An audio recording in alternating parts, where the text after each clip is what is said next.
I had spent the entire week working on Ethan's birthday gift, cutting and arranging photos like puzzle pieces that told the story of us. Our first trip to the coast, his arm around me at the fair, the late-night diner selfie where our faces looked flushed from laughter. I wanted it to feel special, something no store could sell. When I finished, I framed the collage in dark walnut, the color of his desk, and wrapped it carefully with brown paper and twine. It wasn't about money, it was about meaning. I could already picture his smile, that quiet one that made the corners of his eyes soften. He wasn't big on birthdays, always said he didn't like a fuss, but I hoped this year would be different. We'd been together almost 2 years, and somewhere inside me, a small voice had started whispering that maybe we were finally reaching the forever stage. The kind where you start thinking in we, instead of I.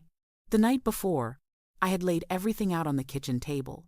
The gift, a handwritten card, and a small box of his favorite truffles. I barely slept, too excited, too nervous. I kept rereading the message I'd written, to the one who makes the ordinary feel like magic. It felt true. Every moment with him, even the quiet ones, carried a weight of something safe, something right. When morning came, I dressed slowly, choosing the pale blue sweater he'd once said matched my eyes. The apartment felt unusually silent, as if holding its breath with me. Outside, clouds were gathering, the kind that promised rain but hadn't yet begun to fall. I grabbed my keys, the gift tucked securely under my arm, and smiled to myself. He didn't know I was coming. I imagined his surprise when he opened the door, me standing there, dripping from the rain, holding everything we'd been in one frame. It would be one of those moments that later turn into stories you tell your kids. At least, that's what I thought then. I didn't know that by the end of the day, that same gift would sit like a weight in my hands, heavy with a truth I never wanted to uncover. The rain started the moment I pulled out of the parking lot, soft at first, like someone whispering on the windshield. I turned on the wipers in the radio, but the city felt quieter than usual, wrapped in that gray morning hush that makes you feel like you're the only one awake.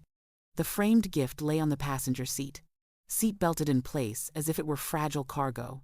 I caught myself glancing at it every few minutes, smiling, imagining Ethan's face when he saw it. He had texted me good morning at 7, a simple heart emoji, nothing unusual. Still, it felt like a good sign. The drive across town took about 20 minutes, long enough for my mind to wander into its usual daydreams, our next trip, maybe the one we'd talked about to Oregon, or the apartment listings we'd joked about browsing together. There was a comfortable rhythm to it, the kind that only comes when you believe you're loved back with the same quiet certainty you feel. The traffic lights blurred slightly through the rain, red and green shimmering like distant reflections in water. I thought about how lucky I was to have someone steady like him. Someone who never raised his voice, who remembered to text me when he landed after flights. I knew friends who envied that kind of stability. Still, as I drove through his neighborhood, a peaceful street lined with identical houses and trimmed hedges, I felt an odd flutter in my chest, the kind that makes you want to check your pulse. Maybe it was the weather, maybe nerves. I parked a few houses away from his, thinking it would be fun to walk up and surprise him. The rain had picked up, drumming on the roof like impatient fingers. I looked at the house, his house, and felt that familiar warmth spread through me. I took a deep breath, grabbed the gift, and stepped into the drizzle. My shoes soaked quickly, but I didn't care. It was his birthday. I was about to make him smile. What I didn't know was that a single question, just a few words from a stranger, would change everything I thought I knew about him, about us, and about love itself. Ethan's neighborhood always looked like something out of a postcard. Every time I came by, I'd catch myself admiring how perfect it all seemed. The white fences, the rose bushes trimmed into neat circles, the pastel mailboxes lined like polite soldiers. Even the air felt different there, cleaner somehow, carrying that faint scent of cut grass and rain-soaked pavement. Kids were riding their bikes in slow loops down the street, their laughter echoing faintly between the houses, and an older man was walking his golden retriever, waving cheerfully at anyone who passed. It was the kind of place where nothing bad could ever happen, a world wrapped in small-town calm, like a stage set designed for a happy ending. I pulled my coat tighter around me, balancing the gift in my arms as I walked toward Ethan's porch. The sound of my own footsteps on the wet concrete felt louder than it should have. His house sat near the end of the cul-de-sac, with ivy climbing halfway up the brick wall and the small porch light glowing even in daylight. He'd once told me he liked how it made the house feel welcoming. I smiled at that, at the thought that maybe, in some unspoken way, that light was meant for me, for us. I could already imagine the evening. Him opening the door in that soft gray sweater he always wore at home, his hair still damp from a shower, that sleepy half smile that made me feel like I belonged somewhere. For a moment, I stood there just watching the rain bead along the wooden railings, thinking how beautiful it all looked, ordinary, safe, and mine. It was the kind of peaceful scene you'd never expect to break. The kind that makes you believe your life has found its rhythm, and all you need to do is hold on to it. I didn't know then that the calm was only a shell, that beneath the stillness, something rotten had already taken root. The world around me looked too perfect, too quiet, like a photo that hides what was happening just outside the frame. I climbed the 2 small steps to the porch and shifted the gift to one arm so I could press the doorbell. The sound echoed faintly inside, but there was no movement, no shadow passing behind the frosted glass. I waited a few seconds, smiling to myself, ready for the surprise. Then I heard a voice behind me, warm, slightly shaky, the kind of voice that belongs to someone's grandmother. "Oh, hello there." I turned to see an elderly woman standing at the edge of the yard, leaning over her fence with a pair of gardening gloves still on. Her gray hair was tucked under a pink visor, and her eyes were bright and curious. "You must be the other girlfriend."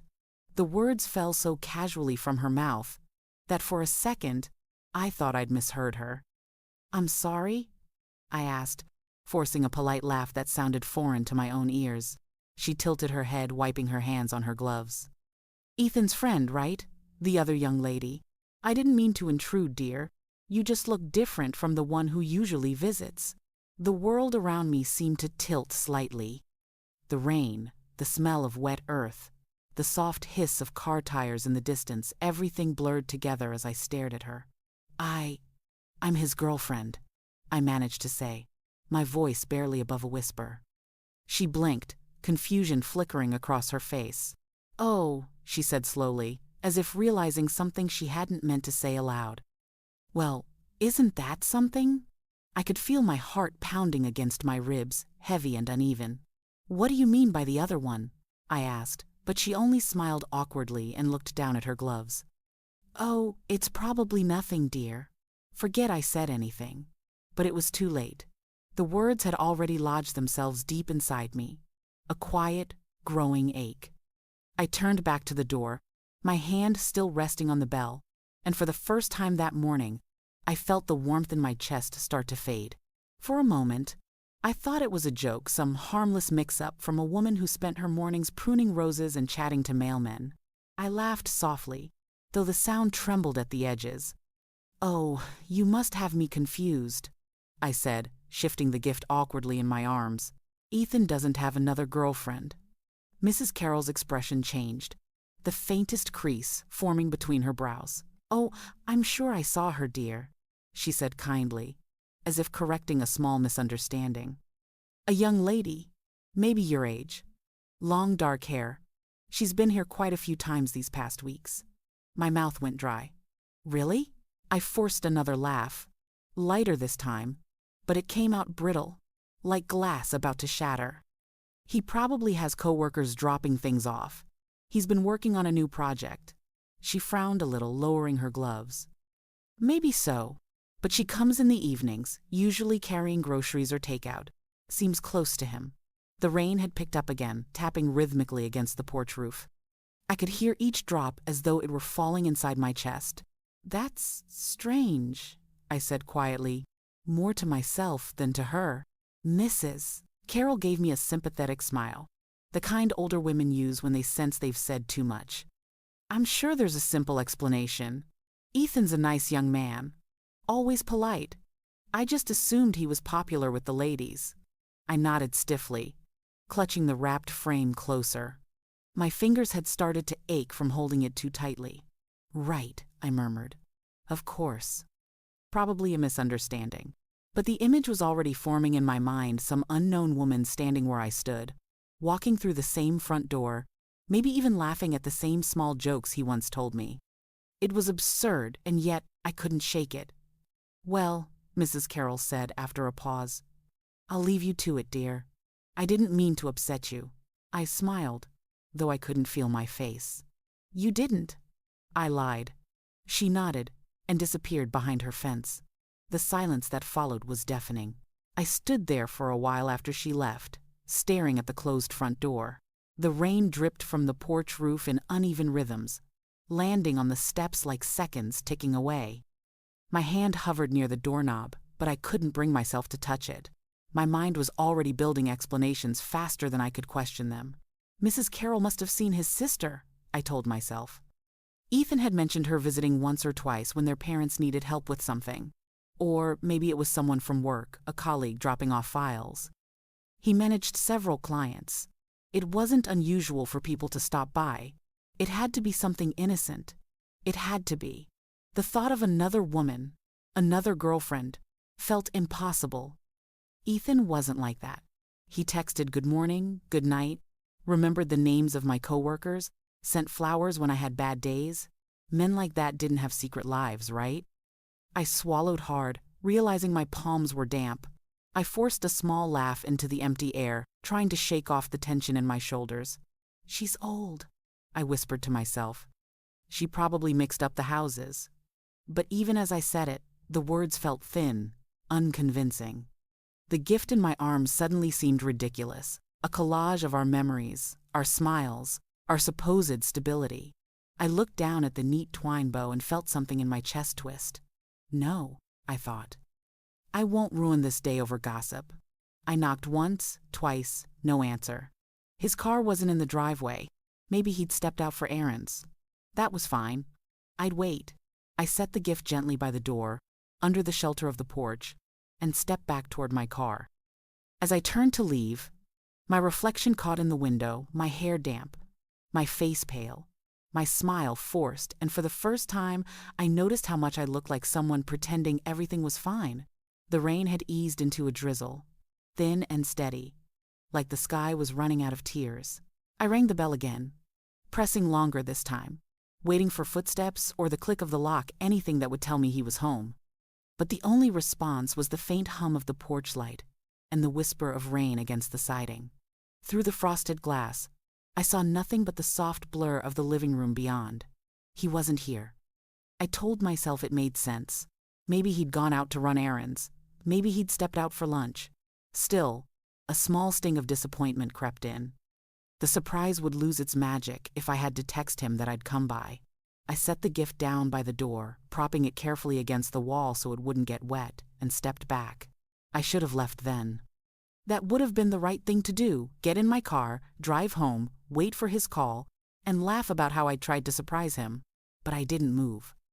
Something in me, some small pull I couldn't explain, kept my feet planted where they were. The curtains on his front window were drawn halfway, just enough for a sliver of light to slip through. I hesitated for a long moment, glancing over my shoulder to make sure no one was watching. The street was empty. The world around me felt muffled, like it was holding its breath. I stepped closer and peered through the narrow gap.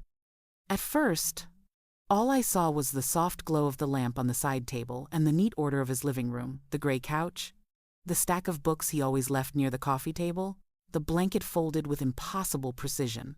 Everything was the same. Everything was familiar. And yet, there was a strange tension in the air, as if the room itself had been caught in the middle of something. My breath fogged the glass as I leaned closer, squinting into the dim light. That's when I saw it something that didn't belong. It was draped across the back of the couch, bright and careless, a splash of color against the muted tones of his living room. A red scarf silk, maybe satin so vivid it almost seemed to hum against the gray fabric. My first thought was that it couldn't possibly be his. Ethan wasn't the type to decorate with anything so bold. He was all neutral shades and quiet order. I stared at it, waiting for logic to kick in, for some explanation to make sense of it. Maybe it was a gift from his mother. Maybe his sister had left it there. But the scarf didn't look like something forgotten. It looked used. It was wrinkled, the ends slightly twisted, like it had just been taken off and tossed aside. A faint unease crept up my spine. Without thinking, I tried the doorknob locked, of course, then pressed my hand against the window to see better. A strand of my hair clung to the damp glass. My eyes followed the curve of the scarf down to where one corner touched the seat cushion, and I noticed something else. Beside it, a half-empty coffee cup. Lipstick marks, faint but there. I felt the blood drain from my face. I couldn't tell the color, pink, maybe coral, but it wasn't mine. My reflection in the glass looked foreign, distorted by the rain and the trembling of my hand. Slowly, I stepped back, inhaling sharply. And that's when the faint scent hit me, floral, expensive, unfamiliar. It drifted faintly through the cracked window, a ghost of perfume hanging in the damp air. I froze. The scent didn't belong to me, didn't belong to us. For a moment, the whole street seemed to fade, leaving just me and that scarf and the echo of a perfume that whispered something I wasn't ready to believe. My fingers felt numb as I fumbled for my phone, the screen slick with a few drops of rain. The scarf still burned in my mind like a flare I couldn't look away from. I dialed Ethan's number and pressed the phone to my ear, waiting for the familiar warmth in his voice to cut through the static of my thoughts. It rang once, twice, 3 times, then went to voicemail. "Hey, it's Ethan.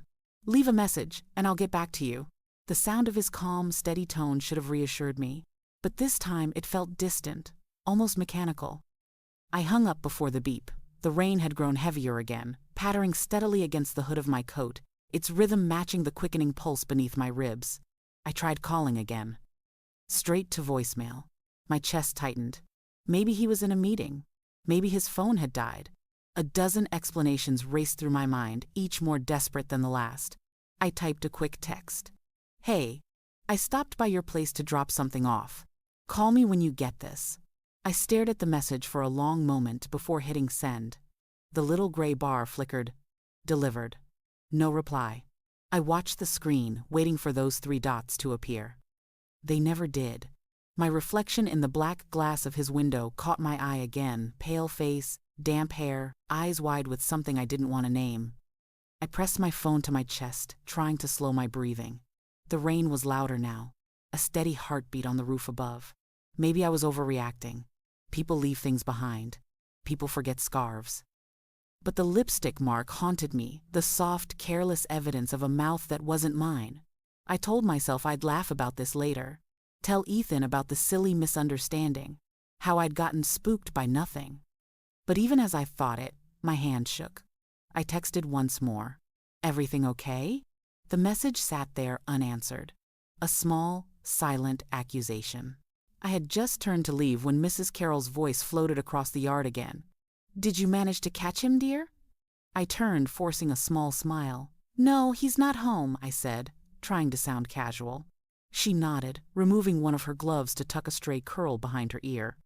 "That's strange. I could have sworn I saw his car last night.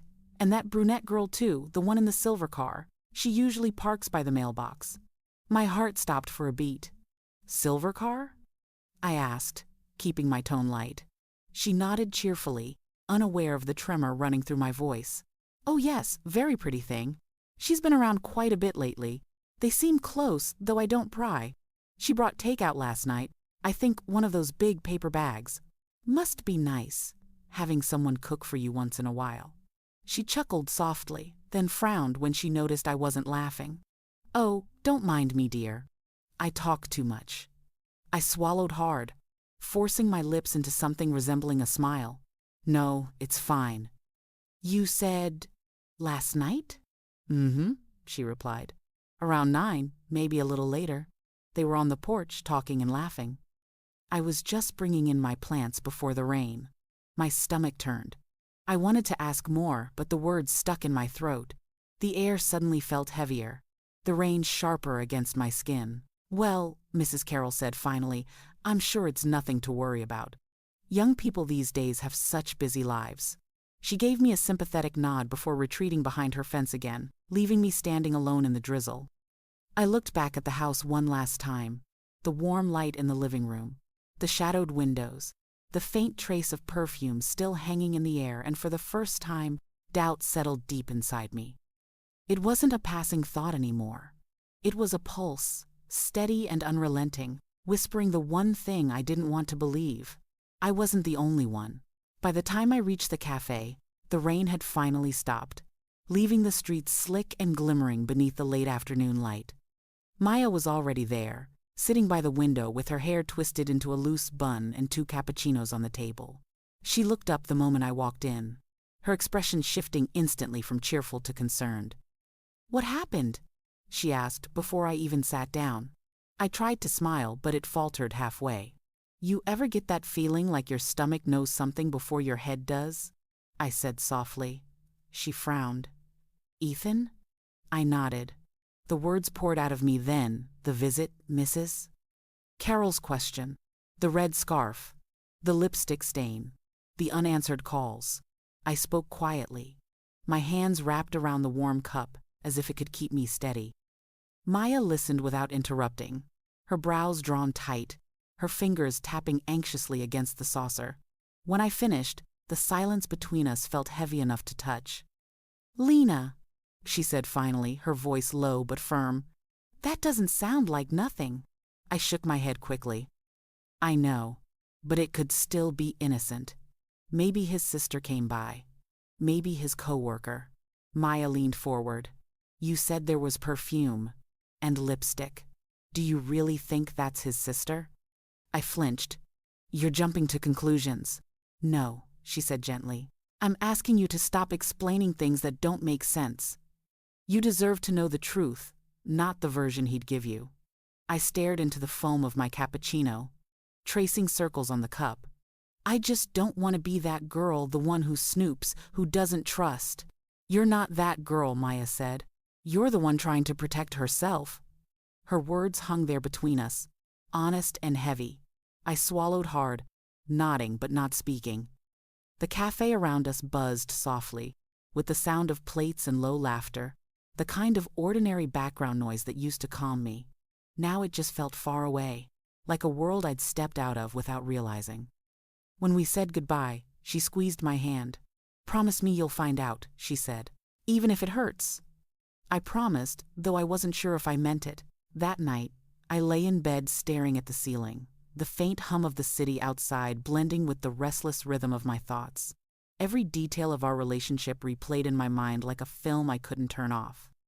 The way Ethan used to kiss the top of my head when he left for work, the texts that always came right before bed, the small gifts he'd leave on my desk, all of it looping endlessly, but now with cracks showing where I'd once seen perfection.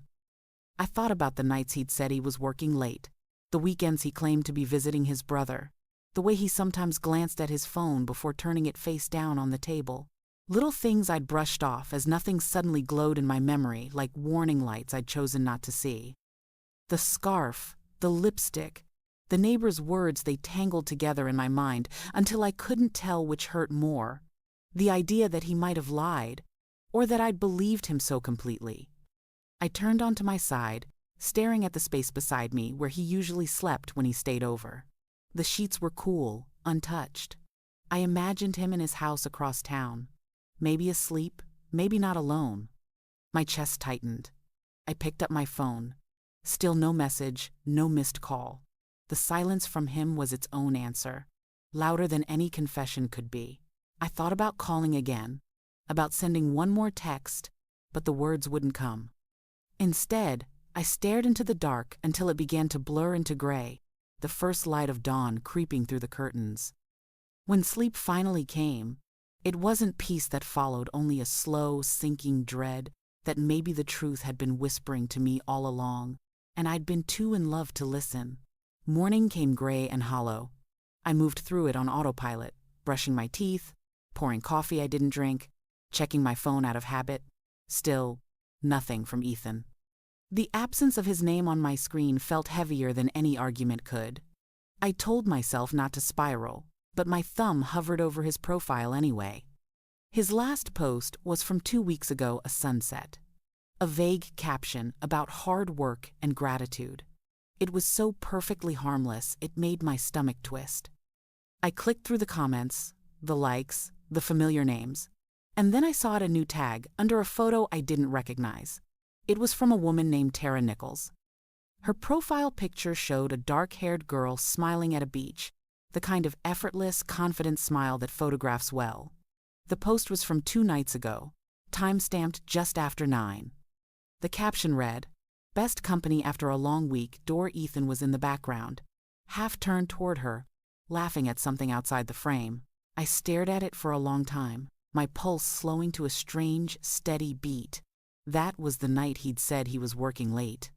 I remembered how he'd texted, "Client meeting ran over. Can I call you tomorrow?" The same night Mrs. Carroll mentioned seeing him with a brunette. The same time I'd been home, wrapping his gift and humming along to music, thinking about how lucky I was. My throat felt tight. I clicked through Tara's feed pictures of coffee cups, city streets, her cat sleeping on a couch that looked nothing like mine. And scattered among them, small clues. A reflection of Ethan's car window in one photo, his hoodie sleeve in another. Nothing outright, but enough to make my stomach drop. The rain had started again outside, a soft, mocking rhythm. I closed the app, my hands trembling, and set the phone face down on the table. I told myself there could be an explanation. There had to be. But the image of her smile, and the way he looked toward her, unguarded, real, wouldn't leave me.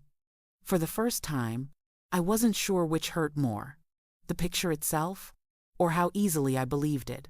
The next morning, I woke early, restless and hollow, the air in my apartment still thick with that uneasy quiet that follows bad dreams.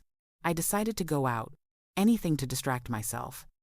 The sky was overcast again, heavy and low, and I carried my mug of coffee down to the car, trying not to think about Ethan or Tara or the image burned into my mind.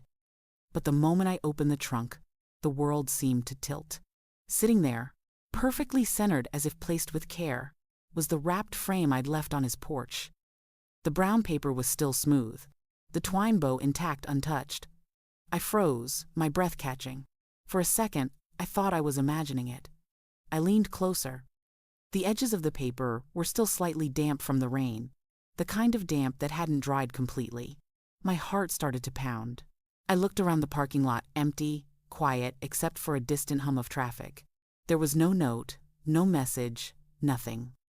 Just the gift, heavy with the silence of someone who didn't want to say anything at all. I picked it up carefully, the weight of it colder than before, and placed it on the passenger seat. My reflection in the window looked strange, smaller somehow, uncertain. Had he come by during the night? Had he opened it, seen what it was, and decided to return it? Or worse, had she found it, mistaking it for hers? 100 possibilities spun through my mind, none of them kind. I ran my fingers along the paper, tracing the shape of our memories trapped inside, and felt a sharp sting behind my eyes. Whatever this gesture meant, it wasn't kindness, it was a message. A quiet, deliberate one. I saw what you left. I don't want it. I sat there for a long time, staring at the gift that now felt more like a rejection than a token of love, and realized that the story I'd been telling myself about us, about who we were, had already begun to unravel. It was late afternoon when my phone finally lit up with his name. For a moment, I just stared at it, unsure if I even wanted to answer. My heart gave that involuntary lurch it always did, the one trained by months of habit to react before reason. I hesitated, then swiped. "Ethan?" I tried to keep my voice steady. "Hey," he said, his tone flat, like someone calling a coworker, not a girlfriend. "Sorry, I've been hard to reach. It's been insane at work." I let the silence stretch for a second too long. "Right. Work." The word came out thinner than I intended. "I stopped by your place the other day," I said carefully. "Left something for you." "Oh? Yeah?" He sounded distracted, paper shuffling in the background. "You shouldn't have done that, Lena. You know how swamped I've been. I didn't even check the porch." I bit down on my lip, tasting the sharp edge of disappointment. "You didn't see it?" "No." "Must have blown away or something," he said quickly. Too quickly. I'll make it up to you, promise. My eyes dropped to the frame sitting on the passenger seat beside me, the twine bow still neat and accusing. It didn't blow away, I said softly. It's back in my car. For a beat, there was nothing on the line. Then faintly through the speaker, I heard it a woman's laugh. Light, close, unmistakable. My hand went cold around the phone. Who's there? I asked before I could stop myself. Ethan's tone shifted. What? Nobody? TV's on. I almost laughed. The lie was so small, so ordinary, it felt insulting. Right, I murmured. The TV. He sighed, that tired, impatient sound he used when he wanted to end a conversation. Listen, I'll call you later, okay? I've got a ton to finish before tomorrow. I didn't argue. I just whispered, sure, and ended the call before he could. The silence afterward was louder than his voice had been, filling the car until I could hear nothing but my own pulse pounding in my ears. By morning, the hollow ache inside me had hardened into something else, a kind of quiet resolve that made everything feel sharper, more deliberate. I dressed without thinking, grabbed my keys, and drove back to his neighborhood. The sky was a washed-out blue, the air cool and damp. His street looked exactly the same as before, calm, respectable, too peaceful for the kind of storm brewing beneath it. Mrs. Carroll was out front again, trimming the roses that lined her fence. When she saw me, her face lit up with recognition. Oh, hello again, dear. Did you manage to catch Ethan this time? No, I said with a polite smile. Actually, I wanted to ask you something. Her shears paused midair. Of course, dear. What about? I hesitated, then said lightly, that other woman you mentioned, the one who visits him. Do you remember anything else about her? Mrs. Carroll tilted her head, thinking. Pretty girl, brunette. She's been around quite a bit lately. Drives one of those little silver sedans, the quiet kind you hardly hear coming. Always parks by the curb. My stomach clenched. Do you know when she usually comes by? Evenings, mostly. Sometimes with groceries or takeout. She seems comfortable there, like she belongs. She said it with no malice, just observation. But each word landed like a weight. I tried to keep my tone casual. Did she say anything to you? Not really. She waved once. Sweet smile. Mrs. Carroll wiped her hands on her apron. I thought Ethan was lucky having someone take such good care of him. I managed a faint laugh, the kind that hides more than it reveals. He is, I said quietly. Very lucky. She smiled, not catching the crack in my voice, and returned to her roses. I stood there for a long time, pretending to admire the flowers, until she looked away. Then I turned back toward Ethan's house, the blinds drawn tight, the porch light off. The stillness no longer felt peaceful. It felt staged, deliberate, like a mask someone forgot to remove. By evening, I couldn't stand the silence anymore. My phone sat untouched on the counter, Ethan's unread messages reduced to a handful of vague apologies, empty words that said nothing at all. I told myself I only wanted closure, to look him in the eye and hear the truth from his own mouth, whatever it was. So I drove. The city lights flickered across the windshield as I headed toward his neighborhood.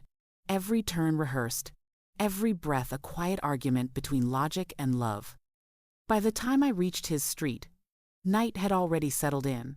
His porch light was on, that same warm glow that used to make me feel like I was coming home. I parked a few houses away, gripping the steering wheel so tightly my knuckles whitened. His car was in the driveway. The sight of it sent a strange rush through me, part relief, part dread. I could end this now, I thought. Ask him about the scarf, about the woman, about everything that didn't add up. I stepped out of the car, rain misting in the air, and started walking toward his house. That's when I saw it. Through the windshield of his car, faintly illuminated by the streetlight, lay the same red scarf I'd seen on his couch. My breath hitched. It was folded neatly on the passenger seat, a flash of color that didn't belong in his world of gray and navy. I stood there frozen, staring through the glass, feeling my heart twist painfully in my chest.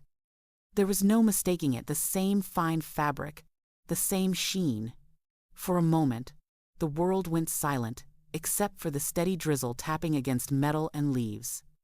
I imagined her sitting there beside him, laughing the way I used to, her perfume lingering on his jacket.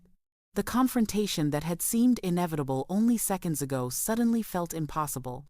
What could I even say that wouldn't sound like begging?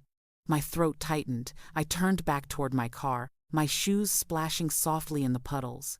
I drove away without looking back. The red scarf burned into my mind like a warning flare.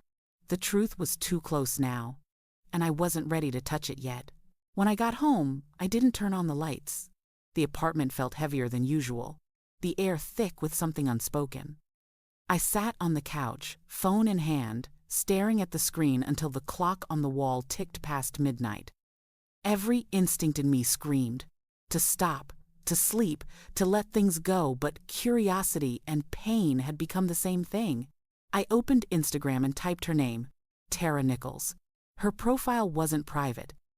It was almost like she wanted to be found. The photos scrolled by in soft, filtered colors, coffee cups, sunsets, her cat stretched lazily across white sheets. And every few posts, something else. A reflection in a window, a man's hand holding hers at a restaurant, a shoulder that looked too familiar. I stared at one picture in particular, 2 wine glasses, and the caption, "He always orders red." Ethan never drank red wine, not with me. I created a new account with a fake name, something forgettable, and followed her. My heart pounded as the request went through. Minutes later, the notification appeared. Tara Nichols accepted your follow request. My breath caught. Now, I could see everything. Story highlights of beach trips, cozy dinners, late-night drives. In one clip, I heard his voice in the background, soft, teasing. The one I knew so well. "You're impossible," he said, laughing. My stomach turned. It was him. It had always been him. Each photo was another nail sealing the truth shut. The scarf, the laughter, the perfume. It all fit now, an ugly puzzle I wished I hadn't solved. I scrolled until my eyes blurred, until every image felt like a small betrayal replayed in different filters. Finally, I closed the app and set the phone down beside me. The silence in the room pressed close, like it was waiting for me to break. I didn't cry. Not yet. Instead, I whispered to the empty space around me, "Okay, Ethan. If that's how it is, I'll find out everything." The next morning, I woke with a strange clarity, the kind that comes after a storm. My body felt heavy, but my mind was sharp, focused. I made coffee I barely tasted and sat at my kitchen table with my laptop open, ready to face what I had tried so hard to deny. If he had built a lie, then I was going to take it apart piece by piece. I started by going through Tara's social media again, saving everything that tied back to him. Photos, captions, timestamps, I screenshotted them all. There was one from a restaurant downtown, dated the same night he told me he was out with clients. Another from a weekend trip to Big Bear, his reflection faint in her sunglasses. Each image was a small fracture, and together they formed the shape of a truth too large to ignore. I scrolled back through my own messages with him, every good night, every "I miss you," every tiny reassurance I had clung to. Reading them now, they sounded hollow, rehearsed. His busy days and late meetings lined up perfectly with the time she'd posted their outings. It was like discovering my life had been written in pencil, easy for him to erase and rewrite whenever it suited him.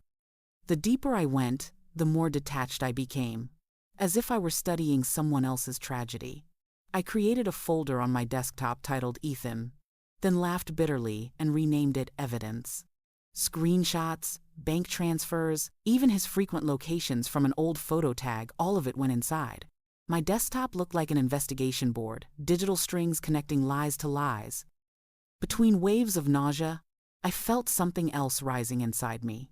Not rage, not sadness, but power. For the first time in days, I wasn't begging for clarity. I was claiming it. I was no longer the girl waiting by the phone. I was the woman collecting proof. And that shift, quiet and terrifying, was enough to make me sit up straighter. Whatever came next, I wouldn't be caught off guard again. Our anniversary was on a Thursday. We had planned dinner weeks in advance, his choice of restaurant, his promise to finally make up for all the missed dates. I dressed carefully that evening, more out of habit than hope. The sky outside had turned lavender with the setting sun, and for a brief moment, I let myself imagine he might still show up, contrite and smiling, ready to explain everything.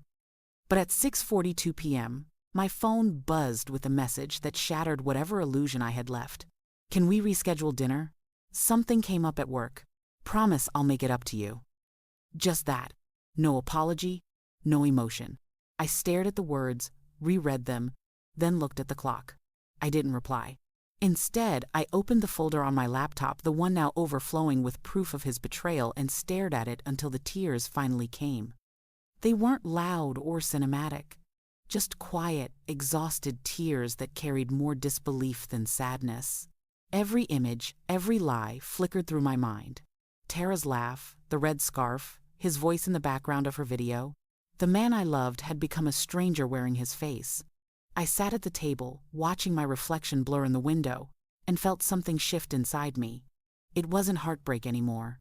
It was realization. The version of him I had built, piece by piece, didn't exist. He never had. The rain began again outside, soft, rhythmic, almost gentle, and for once, I didn't reach for my phone. I didn't wait for another excuse or another hollow promise. I let the silence answer for both of us. The Lena who believed in him had died quietly in that moment, somewhere between the text message and the sound of rain against the glass, and the woman who replaced her was already planning what came next. It was past 10 when I found myself driving again, the city wrapped in quiet and fog. I told myself I just wanted to see, not to do anything reckless, just to confirm what my gut already knew. The streets leading to his neighborhood were nearly empty, the stoplights glowing red and green against the slick pavement. Every mile felt heavier, like the car itself was trying to turn me back. But I kept going. When I turned onto his street, the familiar calm of that perfect suburb hit me like a cruel joke. The same trimmed lawns, the same porch lights, the same stillness that used to feel safe. I parked halfway down the block, cutting the engine so the night could swallow the sound. His house was lit softly from inside, the living room curtains drawn but not quite shut. That small gap in the fabric was all it took, a thin sliver of light spilling onto the front steps, a faint shadow moving across it. My stomach twisted. And then I saw it parked at the curb, gleaming faintly under the street lamp, a silver sedan, the same one Mrs. Carroll had described, Tara's. My fingers gripped the steering wheel so hard it hurt. For a long time, I just sat there, frozen, watching the faint shapes moving behind the curtains. A flicker of motion, a hand, a silhouette leaning close. Then came the sound, laughter, low and unmistakable, threading through the quiet night. His laughter, hers too. I closed my eyes, but that only made it worse. I could see it all in my mind, him leaning back on the couch, the red scarf draped nearby, the same smile he'd once saved for me now shining on someone else. I didn't cry this time. The pain had become too sharp, too clean for tears. After a while, I stepped out of the car, the gravel crunching softly under my shoes. The night air was cold enough to sting. Each step toward his porch felt like walking into the end of something I'd been clinging to for far too long. My hand hovered over the doorbell for a full 10 seconds before I pressed it. The sound echoed faintly inside a soft chime, swallowed by silence. For a moment, nothing happened. Then, footsteps. Slow at first, then quicker, closer. The lock clicked, the door creaked open, and there he was. Ethan. His hair was tousled, his sweater rumpled, his face frozen halfway between confusion and fear. For a heartbeat, neither of us spoke. The light from inside spilled over me, and I saw his pupils tighten, as if the sight of me burned. "Lena?" His voice cracked slightly. "What are you?" But he didn't get to finish, because behind him, in the warm glow of his living room, stood Tara. She was barefoot, her hair still damp from a shower, and around her shoulders hung something that made my stomach drop. My hoodie, the soft gray one Ethan used to steal when he stayed over. For a second, The world tilted everything too bright, too sharp. Tara froze when she saw me, her eyes darting between us. She looked like she wanted to speak but didn't know what to say. Ethan turned halfway, as if to block her from my view, his voice suddenly urgent. "Lena, this isn't what it looks like." I almost laughed at that, a dry, humorless sound that didn't belong to me. "Really?" I said quietly. "Because it looks exactly like what it is." He opened his mouth again, but no words came. The silence that followed was unbearable, filled with the hum of the porch light and the faint scent of her perfume drifting past him. My gaze met hers over his shoulder, not angry, not pleading, just tired. She looked away first. I took a slow breath, steadying myself. "I just came to return something," I said softly, though my hands were empty. Then I turned and walked down the steps, my heartbeat a steady drum against the still night. Behind me, the door closed, muffling whatever excuses he tried to form. But the image stayed the light behind the curtains, and my hoodie wrapped around another woman, like the final proof I never asked for. I stopped halfway down the steps and turned back. He was still standing in the doorway, frozen in that same stunned posture, like he couldn't decide whether to come after me or slam the door shut and pretend this never happened. The porch light framed him in gold, too warm for the cold truth sitting between us. My voice came out steady, almost eerily calm. "You left my gift in my car." He blinked, his lips parting as if to deny it, then closing again when he saw that I wasn't asking a question. I took a small step closer, just enough for him to hear the rest without raising my voice. "You didn't even open it." The words landed softly, but they seemed to hit him harder than any accusation could. Behind him, Tara's shadow moved uncertainly in the living room, the faint rustle of her clothing breaking the silence. "Lena, please," he said finally, his voice low, pleading. "It's not what you think." That old phrase, the one every liar keeps tucked away like a shield? I almost smiled at the familiarity of it. "Then what is it, Ethan?" I asked. "Because from where I'm standing, it looks like you didn't lose my gift, you just didn't want it." The silence that followed was heavier than shouting ever could have been. I could hear the faint hum of his refrigerator through the open door, the sound of rain beginning again in the distance. Tara appeared in the doorway beside him, wrapped tighter in my hoodie. Her eyes were uncertain, wide, and curious, the look of someone realizing she might not be on the right side of the story after all. I looked at her, then back at him. "You should keep it," I said softly, nodding toward the hoodie. "It suits you better than it does me." He flinched, and for a brief, dizzying second, I almost felt sorry for him. Then I remembered the scarf, the perfume, the lies. The pity vanished. I turned again, walking toward my car without another word. The quiet behind me was deafening, a silence that told me everything he never had the courage to say. I had almost reached the car when I heard her voice. "Wait," Tara called out, sharp but shaking. I stopped, turning slowly. She had stepped out onto the porch now, barefoot against the wet wood, her expression caught between anger and confusion. "What's going on, Ethan?" she demanded, her eyes flicking toward me. "Who is she?" He moved quickly, too quickly, reaching for her arm. "Tara, go inside, please." But she pulled away. "No, you said you broke up months ago." The words hit me like a punch. My pulse roared in my ears. "What did you just say?" I asked quietly. Tara turned to me, her eyes narrowing with dawning realization. "He told me you were over, that you were just some girl who wouldn't let go." I let out a hollow laugh, small, disbelieving. "He said that?" I looked at Ethan, and for the first time, he couldn't meet my eyes. His shoulders sagged, the mask slipping away to reveal the coward underneath. "I didn't want to hurt either of you," he muttered, voice trembling. Tara's face twisted. "You've been lying to both of us." "It wasn't supposed to happen like this," he said, the excuse tumbling out weak and desperate. "I just needed time." "Time for what?" I cut in. "To see how long you could keep the act going." The porch light flickered once, a quick pulse in the rain. Tara crossed her arms, her jaw set. "How long, Ethan? How long have you been seeing her while you were with me?" He didn't answer. His silence was worse than confession. She looked at me, and in that single glance, the divide between us vanished. We were no longer rivals in love, but two women standing in the wreckage of the same lie. "You can have him," I said softly, stepping back into the rain. "He's yours now, the version of him that belongs to no one."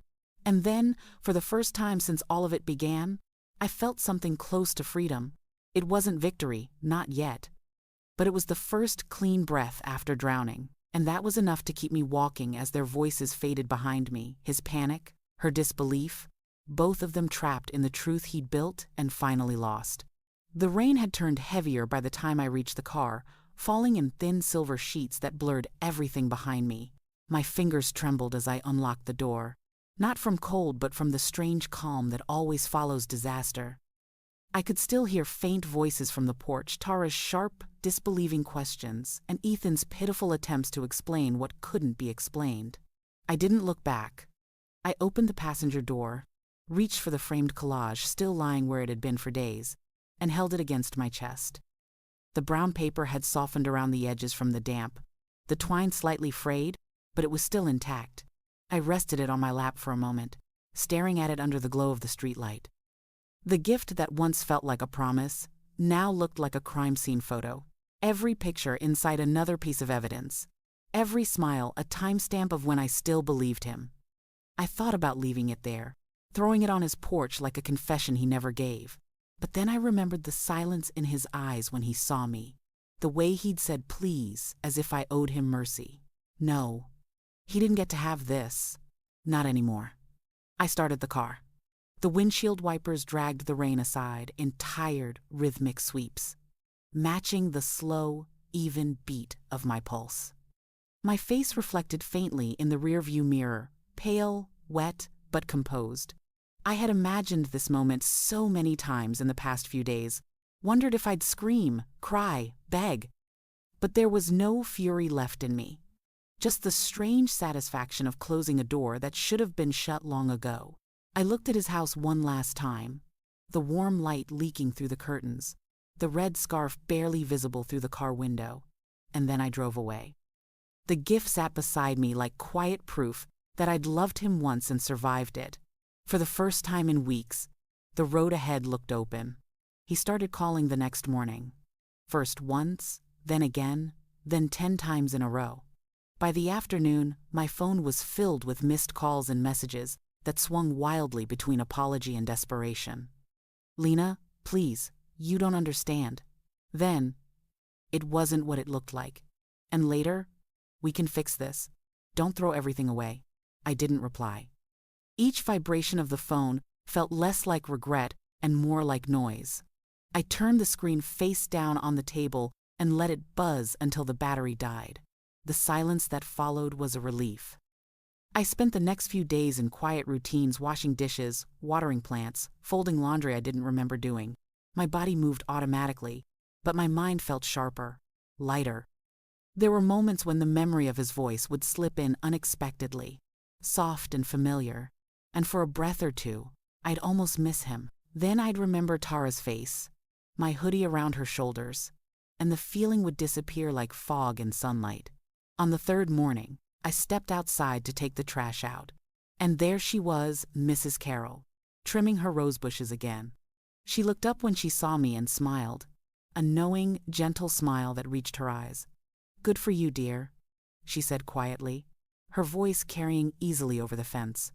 "It's never worth staying where you're not respected." I didn't trust myself to speak, so I just nodded, a small smile tugging at the corner of my mouth. The roses behind her were blooming again, vivid and red against the gray sky. For the first time in a long while, I could look at their color without thinking of a scarf. I went back inside, made coffee, and sat by the window. Outside, the world went on as if nothing had changed. Inside, everything had. By the end of the week, I decided to erase him completely. No ceremony, no goodbye, just quiet deletion. It felt strange at first, almost surgical, cutting out every trace of someone who once filled entire days of my life. But once I started, it became easier with each click. His number blocked. His photos deleted. The old text threads that used to feel like proof of something real gone. Even his contact name disappeared from my phone. replaced by blank space. I opened social media next, removing him from every corner of my digital world. The notifications that used to give me that quick, silly rush now meant nothing. There was no anger in the act, only release. It wasn't about punishing him anymore. It was about reclaiming silence. When I was done, I picked up the frame from where it sat on the counter. The paper was still a little warped from rain. The twine frayed. For days I hadn't been able to touch it, hadn't even looked at the smiling faces trapped beneath that glass. But now, I traced my finger along its edge and felt something unexpected peace. It no longer hurt. It just existed, like an artifact from another version of me. That evening, I met Maya at the small park by the river, where we'd always gone after bad days. When she saw the frame in my hands, she didn't ask questions. "Do you want me to keep it?" she asked quietly. "No," I said, shaking my head. "I want it gone." She nodded once and took it gently, her eyes soft. We stood by the water for a moment, the wind lifting the edges of her scarf, and she smiled faintly. "I'll take care of it." Later that night, she sent me a photo, a small fire pit glowing in the dark, the flames curling around the paper until it turned black and weightless. I stared at the image, then turned off my phone. Somewhere, in the soft crackle of that unseen fire, the last piece of him disappeared. It had been nearly a month when the email arrived. His name in my inbox looked foreign, almost unrecognizable, like seeing a stranger wearing a face you used to know. For a long time, I didn't open it. Then, curiosity, that last fragile remnant of what once mattered, won. The subject line read, "I need to explain." The message began politely, almost formally. "Lena, I don't know if you'll ever read this, but I have to try." He wrote about confusion, about mistakes, about how complicated things got. He said he never meant to hurt anyone, that he was scared, that he didn't know how to end things the right way. There were sentences that tried to sound thoughtful, "I'll always care about you," and others that reeked of guilt dressed as insight. "You taught me what real love looks like." By the halfway mark, it all blurred together into the same hollow rhythm. Excuses dressed up as apologies. He wrote that Tara had left him too, that he was alone now, that he understood everything too late. When I reached the end, I realized my hands weren't shaking. My heart didn't race. I didn't feel much of anything at all. The words sat there on the screen like a ghost, trying to haunt a house that had already been emptied. I read it once, just once, then moved the cursor to the corner of the screen and clicked delete. No second reading, no reply. The email vanished into the void where all useless things go. Then I closed my laptop, poured myself a glass of wine, and sat by the window. The city lights flickered faintly in the distance, quiet and alive. Outside, life went on. Inside, I felt something almost like gratitude, not for him, but for the silence that followed. It happened on an ordinary afternoon, the kind where the world feels strangely quiet after chaos. I was cleaning out my purse, shaking loose old receipts and lipstick tubes when something soft brushed against my hand. I froze. For a second, I didn't recognize it. The vivid red fabric smooth beneath my fingers, a whisper of something long buried. The scarf. Somehow, it had ended up in my bag. Maybe I'd grabbed it without realizing that night, in that storm of adrenaline and disbelief. It must have clung to me as I walked away. I held it up to the light, and it shimmered faintly, almost beautiful in its defiance. It no longer smelled like her perfume. Time had washed that away. But touching it still brought the echo of that night. The porch light, the look on his face, the quiet finality of walking away. For a moment, I considered throwing it out, burning it, even. But something stopped me. This scarf wasn't mine to destroy. It belonged to someone else, someone who deserved more honesty than either of us had been given. That evening, I sat at my kitchen table and wrote a note on plain white paper. Just one line. "You deserve the truth." No signature, no explanation. I folded the note neatly, slipped it into an envelope with the scarf, and mailed it to the address I'd once seen on one of Tara's tagged photos, her apartment building by the lake. When I dropped it into the postbox, I didn't feel vindicated or cruel. I felt finished. The red scarf was the last thread connecting me to that life, that lie. As it disappeared into the dark slot, I whispered quietly, "It's yours now," and walked away without looking back. Spring arrived slowly, the city shedding its gray winter skin. By then, I had moved into a new apartment, smaller, brighter, tucked above a bookstore that smelled of dust and coffee. The light streamed in through wide windows every morning, flooding the space with warmth. The silence no longer felt heavy. It felt clean, earned. I filled the rooms with things that were only mine, plants that leaned toward the sun, thrifted books, a record player that crackled softly as it spun. There was no trace of him here. No framed memories, no shadows that whispered at night. I worked, I read, I laughed with Maya again. Some days I even forgot what his voice sounded like. Healing, I learned, wasn't loud or dramatic. It was small. It was quiet. It was choosing to live well when no one was watching. One Sunday morning, as I was watering the plants by the window, my phone buzzed. For a second, my chest tightened out of old reflex, but it wasn't his name. It was a notification from my Notes app. I must have set a reminder months ago and forgotten about it. The message read simply, "Never ignore the neighbor." I stared at the words for a long moment before a laugh escaped me, soft, surprised, genuine. Sunlight spilled across the floor, golden and forgiving. I closed the note and whispered, "Noted," smiling to myself. Then I opened the window, letting the spring air rush in, and stood there for a while, watching the city move below. Somewhere in that sound, car horns, laughter, life, I heard my own heartbeat again, steady and free. For the first time in a long time, it felt like mine. This story was brutal, but this story on the right-hand side is even more insane.